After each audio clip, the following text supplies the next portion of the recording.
दोस्तों नमस्कार, मैं अजीत सिंह दबंग आवाज़ में आपका स्वागत है। गाजीपुर की टॉप 5 खबरों के साथ आज सबसे बड़ी खबर यह रही कि नगर पालिका की बोर्ड की बैठक हुई, जिसमें चेयरमैन सरिता अग्रवाल मौजूद रहीं। लेकिन इस दौरान बैठक काफ़ी हंगामेदार हुई। नगर पालिका के सभासदों के निशाने पर चेयरमैन रहीं। गुम फाइलों का मामला उठा, सड़कों के भुगतान का मामला उठा, नगर में चल रहे मैरिज हॉल होटलों से बंद वसूली पर चर्चा की गई। दारा राय ने कहा कि जब हमने प्रस्ताव ही नहीं दिया तो आपने हमारे क्षेत्र में 1 लाख की प्रस्ताव कैसे दे दिया। इसको लेकर दारा राय पूरे फार्म में थे। उन्होंने कहा कि चेयरमैन को शकलेनाबाद कपूरपुर से ही लगाव है। सभासद गोपाल जी वर्मा ने कहा कि मैं 4 वर्षों से प्रस्ताव दे रहा हूं, लेकिन चेयरमैन साहिबा ध्यान नहीं दे रही हैं। इस दौरान काफ़ी देर तक हो हल्ला होता रहा, लेकिन किसी भी सवाल का चेयरमैन ने सही तरीके से जवाब नहीं दिया, जिससे सभासद असंतुष्ट रहे। इस दौरान नगर पालिका चेयरमैन के कक्ष में विनोद अग्रवाल बैठकर पल पल की जानकारी ले रहे थे। इस दौरान ईओ लालचंद सरोज पर भी आरोप लगा कि चेयरमैन की लापरवाही से पूरी नगर पालिका अस्त व्यस्त है। कुछ सभासदों ने कार्यालय के बाबुओं पर भी निशाना साधा। कहा कि जिन लोगों ने फाइलें गायब की उनके खिलाफ कठोर कार्रवाई की जाए। अब देखना है कि इस मामले में चेयरमैन प्रतिनिधि विनोद अग्रवाल क्या एक्शन लेते हैं। आज माध्यमिक शिक्षा परिषद इलाहाबाद यानी प्रयागराज ने 250 केंद्रों की सूची जारी कर दी। इन केंद्रों पर बोर्ड की परीक्षा होगी। 30 जनवरी तक विद्यालयों से आपत्तियां ली जाएंगी। इसके बाद जिलाधिकारी की अध्यक्षता में गठित कमेटी परीक्षा केंद्रों पर आई आपत्तियों को निस्तारित करेगी।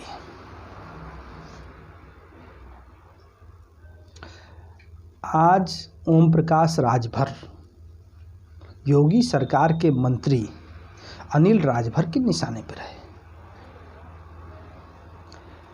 राजभर समाज का एक सम्मेलन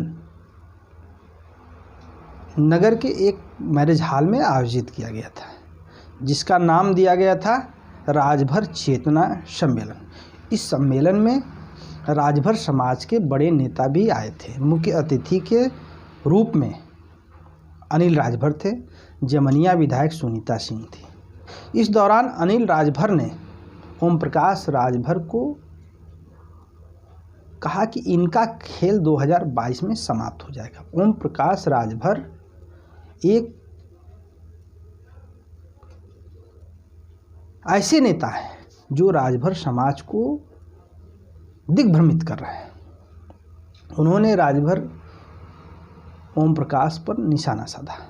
कहा कि प्रधानमंत्री नरेंद्र मोदी ने ही महाराजा सुहेलदेव का सम्मान बढ़ाया, उनके नाम पर ट्रेन चलाई, टिकट जारी किया और हमारे जैसे लोगों को कैबिनेट मंत्री बनाया।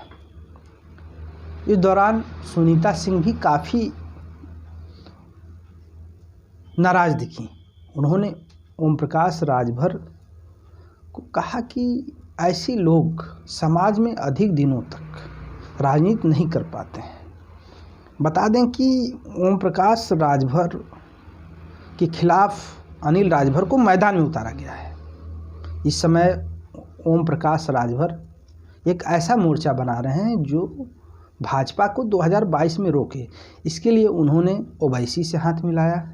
अगर ओवैसी इस टीम में शामिल होते हैं तो इसका सीधे सीधे नुकसान समाजवादी पार्टी को होगा और उसका फ़ायदा सीधे बीजेपी उठाएगी। इसको लेकर राजभर समाज को भी एकजुट करने की तैयारी चल रही है। जमनिया विधायक सुनीता सिंह ने राम मंदिर निर्माण के लिए 5,51,000 की धनराशि समर्पित की। उनके साथ साथ 3 लाख और भी धनराशि, इस तरह से 8,12,000 रुपये की धनराशि भाजपा जिला अध्यक्ष भानु प्रताप सिंह को सौंपी गई। इस दौरान घामर स्थित उनके आवास पर भाजपा कार्यकर्ताओं की काफ़ी भीड़ थी। जिले में धूमधाम से गणतंत्र दिवस मनाया गया। 26 जनवरी को यह कार्यक्रम आयोजित किया गया। सरकारी संस्थाएं और गैर सरकारी संस्थाओं में यह कार्यक्रम हुआ।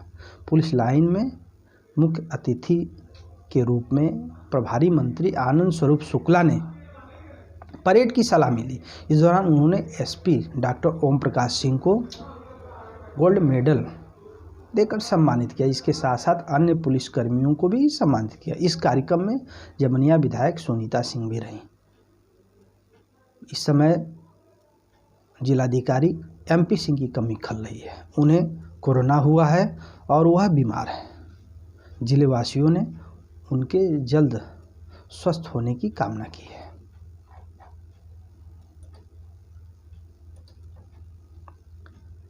छब्बीस जनवरी को जहां एक तरफ पूरे जिले में गणतंत्र दिवस मनाया गया, वहीं किसानों के समर्थन में समाजवादी पार्टी सड़कों पर थी। हाथों में तिरंगा लेकर समाजवादी पार्टी ने सरकार को ललकारा। 7 तहसीलों में यह कार्यक्रम आयोजित की गई। समाजवादी पार्टी के आंदोलन को रोकने के लिए जगह जगह खाकी तैनात रही। पुलिस बल ने समाजवादी पार्टी के ट्रैक्टर जुलूस को रोका। सैदपुर में पूर्व सांसद राधे मोहन सिंह जैसे ही कई दर्जन ट्रैक्टरों के साथ जौहरगंज में पहुंचे तो वहां पर पुलिसकर्मियों ने उन्हें रोक दिया। इससे पूर्व सांसद बौखला गए। उन्होंने कहा कि ऐसी सरकार ने किसानों का जीना हराम कर दिया है। ऐसे लोगों को 2022 में जनता जवाब देगी। शिवराई में ओम प्रकाश सिंह ने भी ट्रैक्टर जुलूस निकाला। जंगीपुर विधायक के नेतृत्व में ट्रैक्टर जुलूस में शामिल सैकड़ों की संख्या में आ रहे किसानों को बुधैया टाड़ पर रोक दिया गया। इस दौरान इस जुलूस की भीड़ पर आरोप था कि एक पुलिसकर्मी को कुचलने का प्रयास किया गया। इस मामले में 2 लोगों के खिलाफ मुकदमा किया गया है।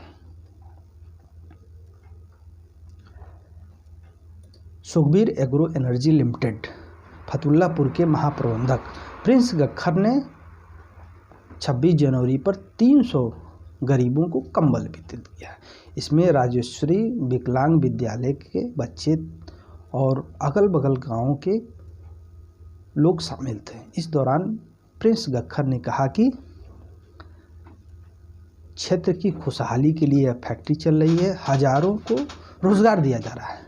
उन्होंने कहा कि इस महीने जून में करीब 5,000 किसानों को चयनित करके उनसे काले धान की नर्सरी लगवाई जाएगी और इससे उनके हाथों को रोजगार मिलेगा, उनकी उपज भी बढ़ेगी। इसकी तैयारी की जा रही है। पूरे देश में प्रधानमंत्री नरेंद्र मोदी ने सुखबीर एग्रो एनर्जी लिमिटेड का नाम लेकर बड़ा वो किया है। उन्होंने कहा कि यह फैक्ट्री आने वाले दिनों में क्षेत्र के लोगों को और रोजगार देगी।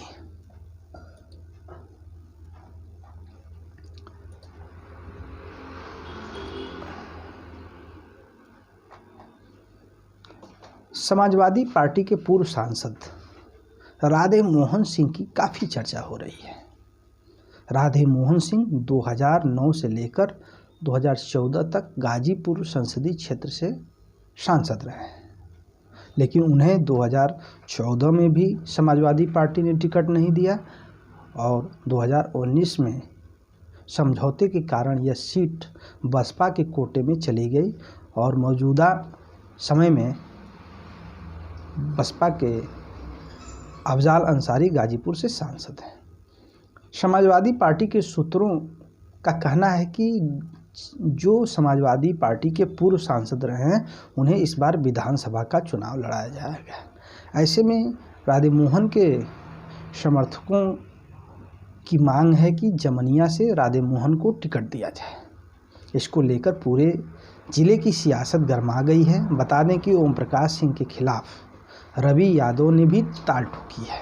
यह खजूरी गांव के हैं और इनके पिता भी ग्राम प्रधान रहे और समाजवादी पार्टी के विधानसभा अध्यक्ष रहे। ऐसे में अब ओम प्रकाश सिंह को और मजबूती के साथ मैदान में आना चाहिए। उनके विरोधी पहले उन्हें टिकट के मुद्दे पर रोकना चाहते हैं और इधर राधे मोहन के समर्थकों ने ऐलान किया है कि जल्द ही भाजपा सरकार के खिलाफ जमनिया से पूर्व सांसद अफजाल अंसारी गर्जना करेंगे। इस पर सियासी पंडितों का माथा ठनक गया है। अगर ओम प्रकाश और राधे मोहन में टिकट को लेकर भिड़ंत होती है तो इसका लाभ सीधे सीधे भारतीय जनता पार्टी को मिलेगा। बहुत बहुत धन्यवाद।